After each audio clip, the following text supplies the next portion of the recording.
How's it going, guys? My name's Wilson. Zion has been absolutely dominating this season, getting anything he wants inside the paint. Not only is he living up to all our expectations, but no one thought he would be this good in only year 2, proving why he was the former #1 pick. There hasn't been anybody that scores so easily down low since Shaq. Being in a terrible franchise in New Orleans, where former superstars Chris Paul and Anthony Davis left, the franchise must find all the ways possible in order to keep Zion long term and make him happy. Otherwise, history will repeat itself. But with a month left in the 2021 NBA regular season, New Orleans very unlikely to make the playoffs, but Zion putting up great numbers. So today, we're going to take a look at Zion's second season among some of the best power forwards in year 2 and where he ranks. Through 50 games, the 20-year-old, absolutely no joke, will likely end up on second or third team All-NBA, putting up numbers of nearly 27.7 boards, 3.7 assists, 62% shooting.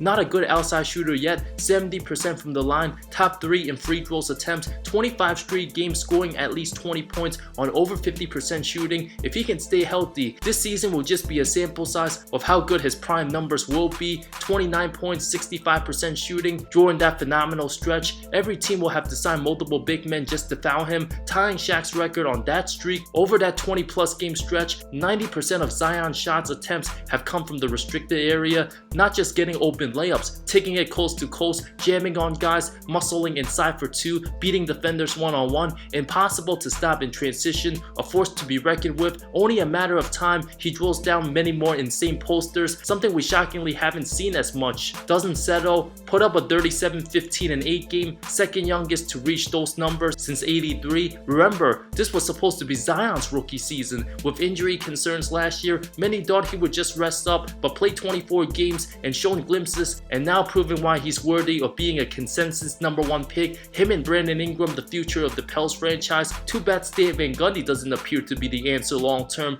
With power moves after power moves, centers not being as big in today's NBA, doing damage down low where he's most effective, it's an absolute travesty.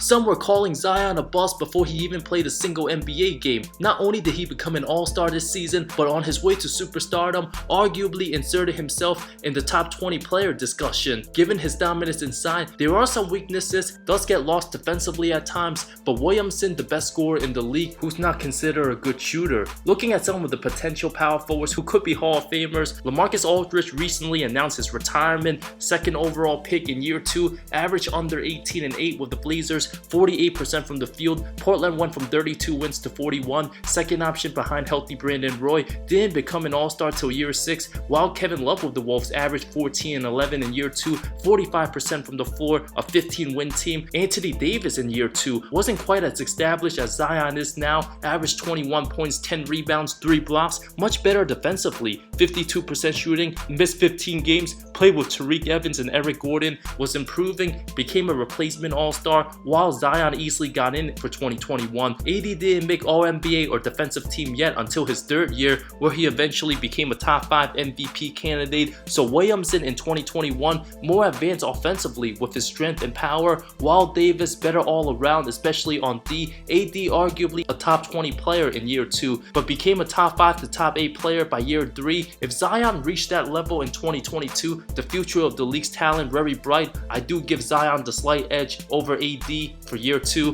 while Blake Griffin, 22 years old, his second full season, averaged just under 21 and 11, 55% shooting, a monster all-star, earned second team honors. Blake at his athletic peak had more monster jams than Zion currently has. A borderline superstar, with the Clips added CP3 that first season. Griffin, the clear-cut second option, went from 50% from the field to 55, didn't have a jumper yet, and relied plenty on athleticism, made second team All-NBA in a time where power forwards were declining, Duncan, Dirk, and Garnett getting old. Griffin was the center of attention, along with K Love in LA. Second year Blake, I would consider very even with Kerr and Zion. Yes, Griffin was that amazing in his early Clipper years. Pau Gasol's second season, averaged 19 a game, 9 boards, 3 assists, 51% from the field, age 22, best player on the Memphis team, won 28 games. With second and third options, Mike Miller and Jason Williams, didn't make the All-Star team till his 5th season. Chris Webber, when entering the draft as a one and done, just had as much hype as Zion, averaged just 20 points, 9.5 boards, 4.7 assists with the Bullets after a season with Golden State on a 21-win team. Sewell played just 54 games, somewhat disappointing since he never fully lived up to his ceiling. Dennis Rodman wasn't as elite for the 88 Pistons, averaged 11.6 points, his highest scoring year, 8.7 rebounds, on the rise at 26, while legends Kevin McHale and Dirk Nowitzki weren't anywhere close to being established. Not the quickest or most athletic guys, but relied heavily on their footwork. Their games grew tremendously over time. McHale averaged only 13.6.7 boards as a sixth man, Nowitzki 17.5 points, 6.5 rebounds as the second option behind Michael Finley. Kevin Garnett, a traditional four, more complete than Zion, not as much of a power player, put up 17 points, 8 boards on 50% shooting for the Wolves, made the All-Star team, wasn't quite as advanced as Zion since he came straight out of high school, was a year younger, only 20 years old. While Charles Barkley, a legend with many comparisons to Williamson, wasn't quite a legit superstar yet at 22. While Charles Barkley, a legend with many comparisons to Zion, wasn't quite a legit superstar yet at 22, but getting there, averaged 20 points, 13 rebounds, 4 assists, over 2 steals, a block and a half, fantastic all-around numbers, 57% from the floor, a force to be reckoned with, a better passer, and way better on the glass than Williamson.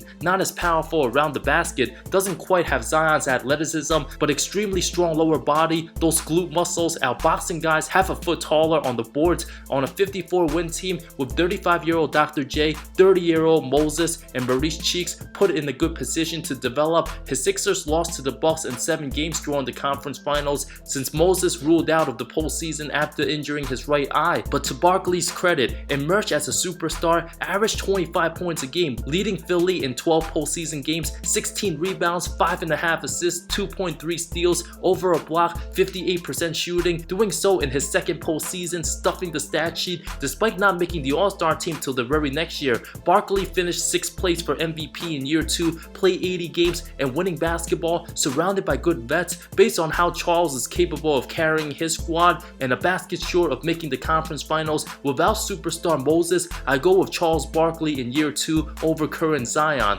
Karl Malone in year 2, different from Zion in terms of play style, but built bulky, super strong, and very durable. Zion's weight adds huge concern, where Malone 6'9", 100% solid muscles. The mailman, 23 years old in year 2, had 3 years on Zion, averaged nearly 22 points, 10.5 boards, 51% shooting. A 44-win team, still didn't make the All-Star team yet, but Big Karl eventually became a superstar by year 3, where he put up 28 and 12. Year 2, just a glimpse of what he will become for the next decade and a half, finished 12th place for MVP voting. I would say Zion in year 2 slightly better than Karl Malone, but Malone with his consistency year after year, still the second best power forward all time. Throwback fours from decades past, Ralph Shaves, second year All-Star for the Syracuse Nationals, averaged 17 and 16, 1951. I go with Zion over him, but Bob Pettit, one of the pioneers for the power forward position, at 6'9", averaged nearly 26, over 16 rebounds, rebound and scoring champ, the best player in the league, won the NBA's first ever MVP award that season, while Elvin Hayes averaged 27.5 points, 17 rebounds. Year 2 at 24, much more established than Zion, but only won 27 games, put up empty stats, inefficient shooter, 45% shooting, despite the crazy numbers.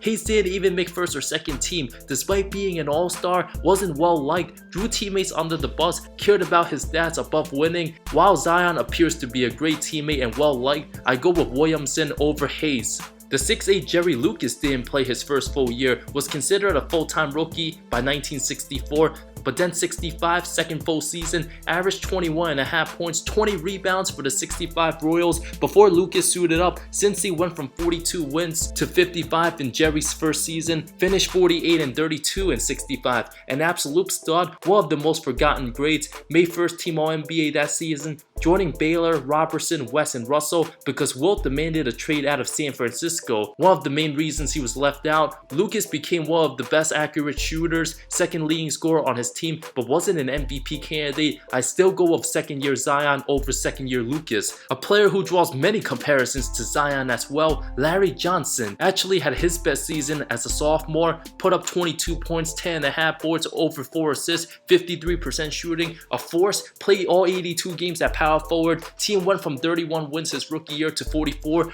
His play style very similar, with a big body, a dunking machine in college, and his early NBA days. The highlights absurd, very fast for having a 250 plus pound body frame at 6'6", 6'7"-ish, same height as Zion too, better shooter than Williamson early in his career, a #1 pick as well, was already 23 by year 2, while teammate rookie Alonzo Mourning, already neck and neck with LJ talent-wise, was the better long-term player, better in the 9 postseason games. Zoe put up 24 and 10 along with 3.5 blocks, Johnson under 20 points, 7 rebounds. LG did make the All-Star team in year 2 and the NBA's All-Second team. Very similar skills to Zion, undersized, explosive, ran the break. Johnson, the 12th highest points per game average that season. Back then, only 5 players averaged above 25, just as impressive as Zion putting up 27 in today's game. Johnson also a very underrated passer. I would go with second year prime grandmama over Zion today, but if Williamson can stay healthy, he'll surpass Johnson as a player, leaving many to wonder how good would have Johnson been if it wasn't for back issues. Of course, the best of the very best I say for last, Tim Duncan. Year 2, already arguably the best player in the game, 22 years old, first team All-NBA, first team All-Defense. Let's say Antonio to the best record, 37 and 13 overall, but don't let those numbers fool you. The pace way slower back then. In the shortened lockout year, many stars didn't look their best. The league averaged under 92 points a game that season.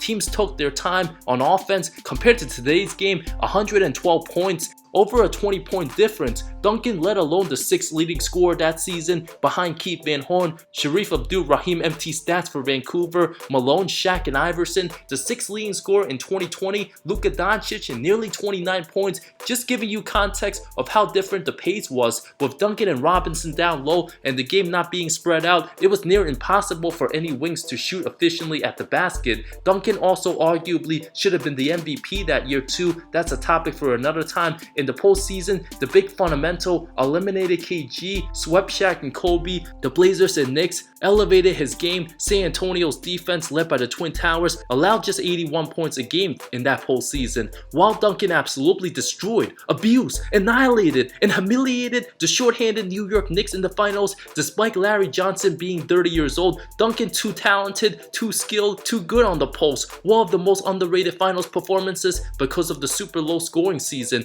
Duncan put up 27.4 points, 14 rebounds on 54% shooting, while his Spurs averaged under 85 points a game those 5 games. Johnson held to under 29% shooting. Nothing came easy for New York. If second year Duncan matched up with second year Zion today, Duncan in '99 would absolutely dominate Zion with his length. Second year Duncan also outplayed 27-year-old Shaq in the sweep. There's a reason why he's the best power forward all time, and as good as Zion is in year 2, it'll be near impossible for any power forward to ever surpass Tim Duncan. So there you have it, Tim Duncan, the best power forward as a sophomore. Bob Pettit, I go with number 2. Charles Barkley number 3, Larry Johnson number 4, and Zion tied with Blake Griffin at the 5th spot. Then I go with the Jerry Lucases, Karl Malones, while the Garnetts and Dirks of the world weren't as established. Thank you so much for watching this video. Do you guys think Zion's a top 5 power forward in his second season? Will there ever be any power forward to be better than Tim Duncan in year 2? I highly doubt it. Let me know in the comments below. Thanks so much for watching once again. I talk NBA comparisons, amazing storylines, NBA history, anything basketball that will interest you. So if you love the NBA, just hit the subscribe button. So I love all of you. Thanks again for watching. See you next time.